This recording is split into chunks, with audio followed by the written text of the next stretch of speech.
तो चालू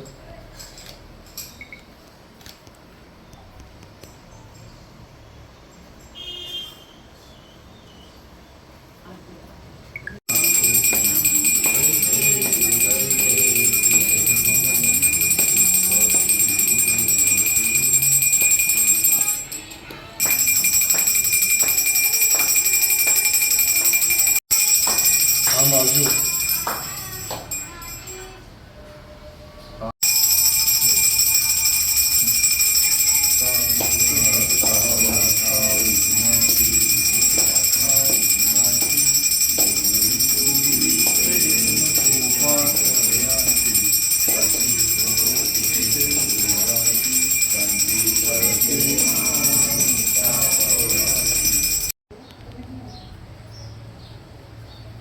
आविष्कार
गणपती बाप्पाचं आगमन अतिशय उत्साहपूर्ण वातावरणामध्ये आनंदामध्ये या ठिकाणी झालेलं आहे.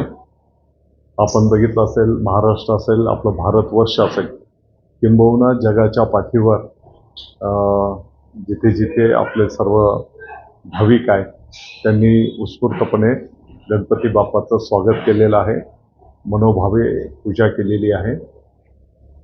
येणाऱ्या काळामध्ये गणपती बाप्पांच्या आशीर्वादाने आपल्या शेतकरी राजाची प्रगती होऊ दे, गोरगरीब कष्टकऱ्यांना चांगलं आयुष्य लाभू दे, त्यांची प्रगती होऊ दे, त्यांच्या जीवनामध्ये आनंददायी सुख येऊ दे, अशा प्रकारची प्रार्थना मी माझे व्यक्तिगत कुटुंबाच्या वतीने आणि मालेगावच्या तमाम नागरिकांच्या वतीने केलेली आहे. दादा, याच वर्षी निवडणुका पण होणार आहे, याबाबत तुम्ही बाप्पांना काही साकडे घातले? मला वाटतं की गणपती बाप्पाची आपल्याला शिकवण आहे, शिवसेना प्रमुख माननीय बाळासाहेब ठाकरे साहेबांची शिकवण आहे. आपण आपलं काम करत राहायचं असतं, निष्काम भावनेतून आपण सेवा करत राहायची असते. परमेश्वर त्याची नोंद घेत असतो, जनता जनार्दन त्याची नोंद घेत असतात.